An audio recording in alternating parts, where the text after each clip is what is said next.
오늘 2021년 12월 11일 토요일입니다. 오늘도 보령 서천 우리 애국동들이 모여서 차량 시위하려고 지금 출발하려고 하고 있습니다. 오전엔 보령, 또 오후에는 서천 장항을 돌아서 우리 국가보안법 폐지 반대, 주민자치 기본법 제정 반대, 그리고 4.15 부정선거 규명과 주사파법 우리도 하는 이런 모든 일들 우리가 보령 시민들을 알리기 위해서, 서천 군민들을 알리기 위해서 이렇게 차량 시위합니다. 오늘도 무사고로 잘 차량이 운행되기를 간절히 소원합니다. 기도 많이 주세요. 감사합니다.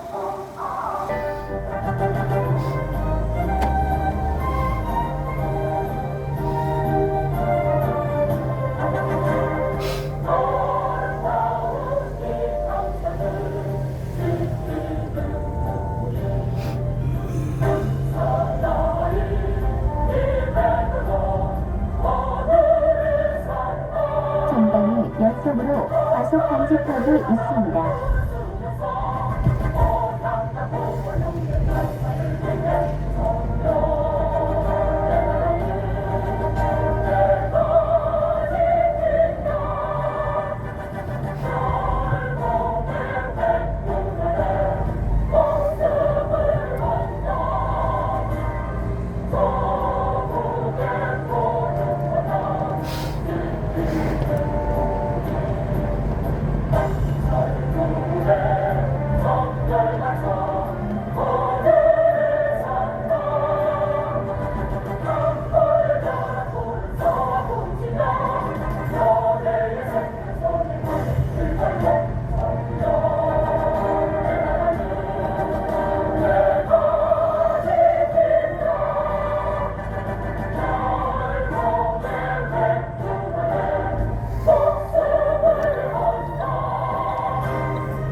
과속 구간입니다. 이렇게 우리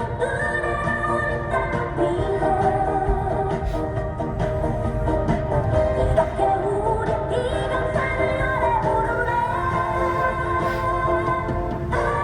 우리 대한민국 우리 조국 영원토록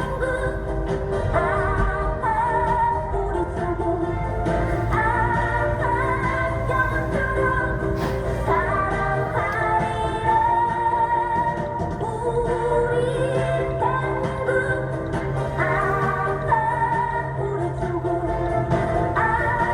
우리 조국 영원토록 사랑하리라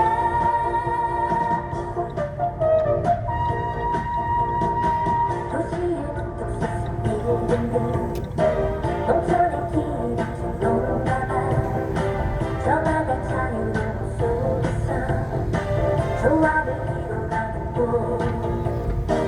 도시는 농촌으로 향하고 농촌은 도시로 이어져 우리의 모든 꿈은 끝없이 세계로 뻗어가는 곳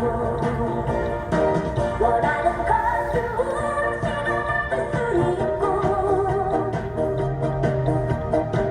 못하는 것은 무엇이든 될 수가 있어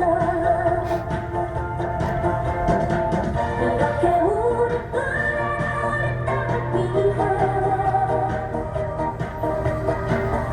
이렇게 우리 이병찬을 아래 오르래 우리 대한민국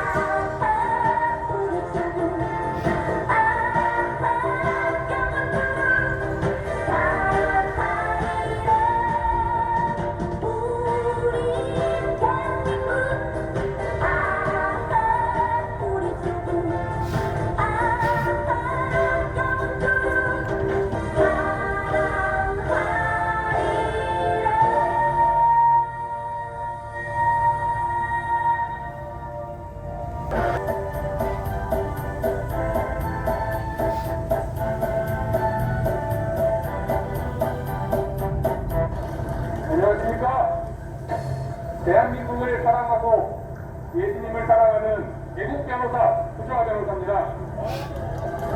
제가 오늘 이 자리에 선 것은 지금 이 극단적인 주장을 하고 있는 일부 정치인들이 국가보안법을 폐지한다는 이런 말도 안 되는 주장을 해서 그 국가보안법 폐지 논란에 대해서 아주 간단하게 설명드리기 위해서 여기 나왔습니다. 이 국가보안법을 폐지하려는 자들이 하는 주장은 국가보안법은 무슨 무시대적인 법이다. 북한을 법으로, 북한을 적으로 주장하는 그런 나쁜 법이다. 이렇게 말하는데 전혀 사실이 아닙니다. 국가보안법에는 북한이라는 단어가 나오지도 않고 북한이 적이라는 말이 나오지도 않습니다. 국가보안법은 이 자유민주적 기본 질서를 뒤집고 국가의 변란을 주장하고 꿈꾸는 자들을 처벌하는 법입니다. 즉 대한민국을 싫어하고 이 나라를 없애고 이 나라와 다른 새로운 나라를 건설하려고 하는 그런 자들을 처벌하는 법입니다. 그런 단체, 반국가단체 중에 하나가 현재 북한인 것입니다. 그럼 북한이 적이 아닙니까? 작년에 우리나라 어민 한 명을 북한이 총으로 쏴 죽이고 불태운 거 모르십니까? 그게 친구 같은 민족이 할 짓입니까? 그게 그렇기 때문에 북한이 반국가 단체인 것입니다. 그리고 그 어민을 쏴 죽인 것에 대해서 문재인이 뭐라고 했습니까? 높이 산다고 했습니다. 높이 산다고. 잘했다고 했습니다. 그게 바로 저 청와대에 있는 문재인의 생각입니다. 김정은이 사과했다고 잘했답니다. 전방이 어린이 보호 구역입니다. 주의하십시오. 그리고 국가보안법 폐지에 대해서 저들은 왜 저렇게 그 법을 폐지하려고 주장하는 걸까요? 제가 예를 들어서 한 가지 질문을 하겠습니다. 사기죄가 폐지되기를 가장 바라는 사람들은 누굴까요? 전방이 주차 단속 구간입니다. 바로 사기꾼이죠. 사기죄가 없으면 마음 놓고 사기를 칠 수 있기 때문입니다. 여기 경찰분들도 많으시니까 잘 들어보세요. 그럼 절도죄가 폐지되기를 가장 바라는 사람들은 누굴까요? 바로 도둑놈들이죠. 절도죄만 없으면 마음 놓고 도둑질을 할 수 있으니까. 강간죄가 폐지되기를 가장 바라는 사람은 누굴까요? 당연히 성범죄자들이죠. 그러면 국가보안법이 폐지되기를 가장 바라는 사람은 누구겠습니까? 바로 국가보안법에서 정하는 국가 정복을 꿈꾸는 자들이겠죠. 그 사람들을 저 문재인은 뭐라고 했냐면 먼저 꿈꾼 자들이라고 했습니다.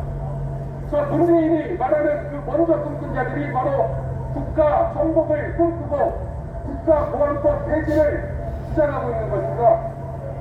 저나 여러분 같은 일반 국민, 자유민주주의를 사랑하고 대한민국을 사랑하는 국민들은 국가보안법이 폐지되는지 말든지 큰 관심은 없는데 저들은 왜 저렇게 국가보안법이 폐지되기를 바라느냐?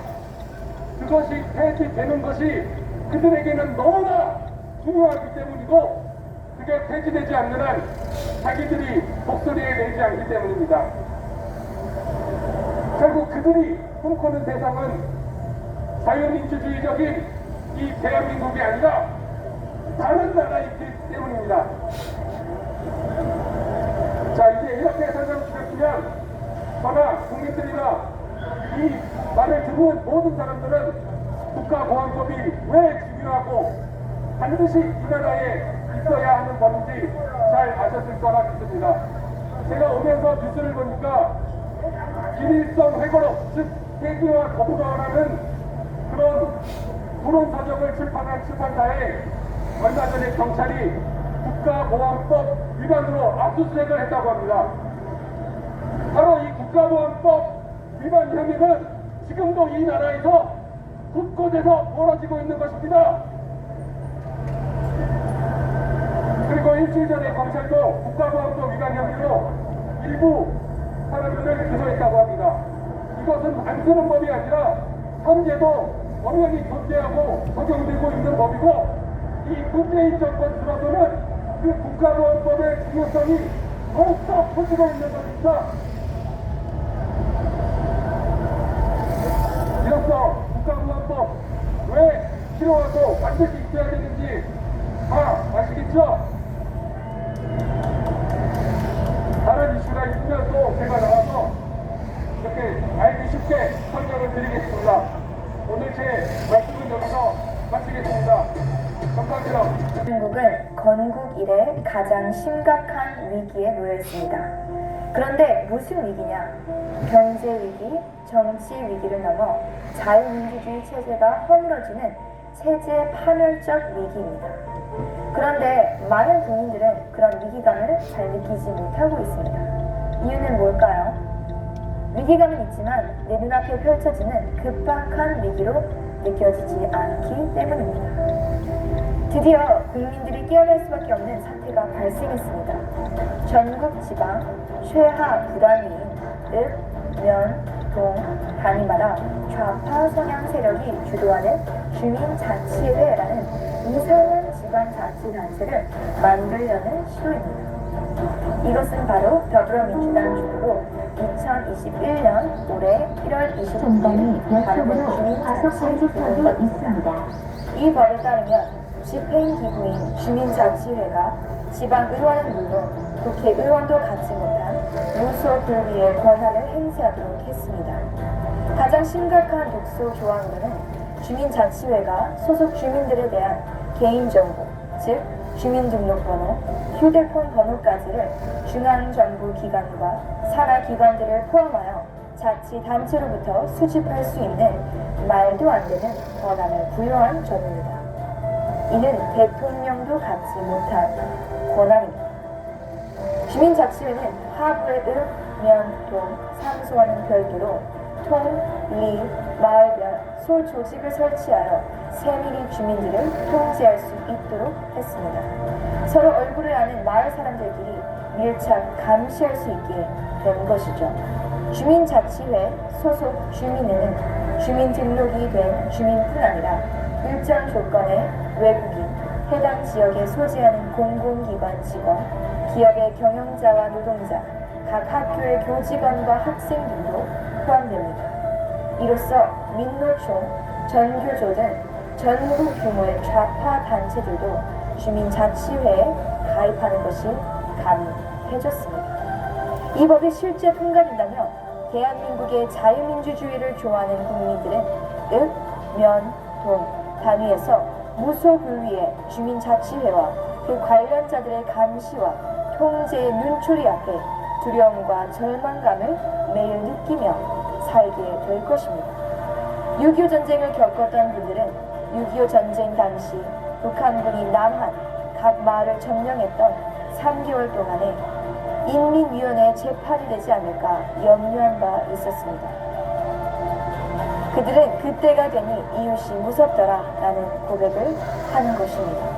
이 책 주민자치기본법 공산화의 길목은 주민자치기본법이 시행될 경우 주민들이 마을에서 겪을 상황을 생생히 분석했습니다. 이 책을 읽기만 하면 현재 대한민국이 직면한 체제 위기가 얼마나 심각한지 깨닫게 될 것입니다. 이 사실이 국민 속으로 전파된다면 국민 대각성 운동이 들불처럼 일어날 것입니다. 더불어민주당 주도로 발의된 주민자치기본법. 값비싸게 얻은 자유민주주의 대한민국, 우리 조국에 다시는 거론되지도 않도록 우리가 외치고 움직여야 합니다. 끝으로 대한민국 국민으로서 북한에 있는 김일성 괴뢰 집단들에게 한 가지 경고를 해둡니다. 아무리 우리 대한민국 국민들이 자유를 사랑하고 평화를 사랑하고 통일 문제에 있어서 전쟁 수단에 호소하겠다는 그러한 의사를 가지고 있지 않는다고 해서 우리가 은인자중하고 자제하고 인내하고 참는 데에는 한계가 있다는 것입니다. 우리의 자제와 인내에도 한도가 있다는 것을 북한 김일성 괴뢰 집단들에게 우리는 엄숙히 또한 분명히 경고해두는 바입니다.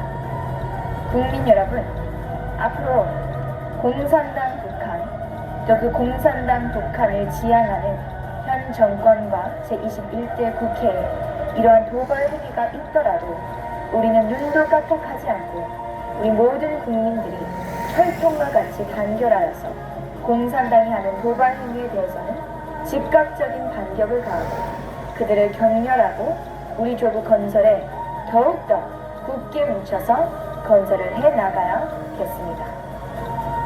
자유민주주의 대한민국, 대한민국 만세. 시민 여러분, 지금 우리 주변은 자유민주주의와 공산주의 전쟁이 이미 시작되었습니다. 해방 이후 대한민국은 선택의 기로에 서 있었습니다. 이승만의 자유민주주의, 자유시장경제, 한미동맹, 기독교 입국론을 선택할 것인가? 아니면 김일성의 공산주의, 사회통제경제, 조중동맹, 주체사상을 선택할 것인가? 그때 남한은 이승만과 자유민주주의 체제를 선택했고 북한은 김일성과 공산주의 체제를 선택했습니다. 그리고 그 선택의 결과 남한은 지금 세계경제 10대 강국으로 성장했고 북한은 김일성 3대 독재 세습으로 말미암아 세계에서 가장 가난한 나라가 되었습니다. 역사가 이런 사실을 증명함에도 문재인 대통령은 평창올림픽에서 간첩 신영복을 사상가 신영복 선생이라고 축혀 세우며 가장 존경한다고 세계 모든 언론에 공표함으로써 자기 스스로의 정체를 드러냈습니다. 그 후 문재인은 자유 대한민국의 건국을 막으려고 남노당 세력들이 일으킨 제주 4.3 사건을 국가폭력의 역사로 규정하고 폭동을 진압했던 군인과 경찰에게 책임을 묻고 사죄하게 하는 등 끊임없이 역사를 왜곡하고 있습니다. 이번에 청주 간첩 전방에 어린이 안테스기 보호 구입반대 구역입니다. 사건을 주의하십시오. 그 간첩들로 인하여 대한민국이 얼마나 큰 위험에 빠져 있는지 알아야 합니다. 시민 여러분, 대한민국은 지금 북한의 지령을 받아 움직이는 간첩의 나라가 되어가고 있습니다. 그래서 저들은 국가보안법 폐지를 외치고 종전선언을 밀어붙이고 주한미군 철수를 외치고 있는 것입니다.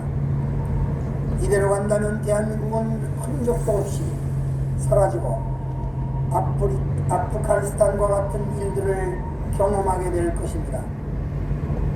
이제 대한민국은 다시 선택을 해야 합니다.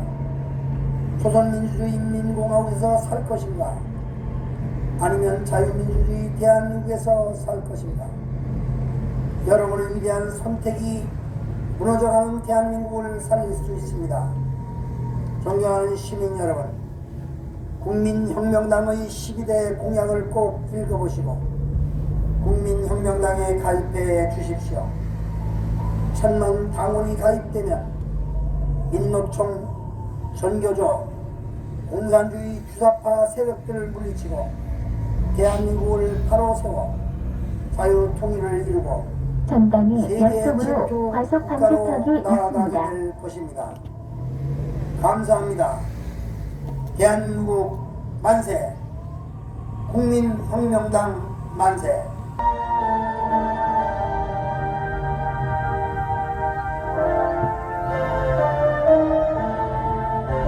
전방에 과속 방지턱이 있습니다. 전방에 어린이 보호 구역입니다. 전방에 어린이 보호 구역입니다. 이어서 과속 방지턱이 있습니다.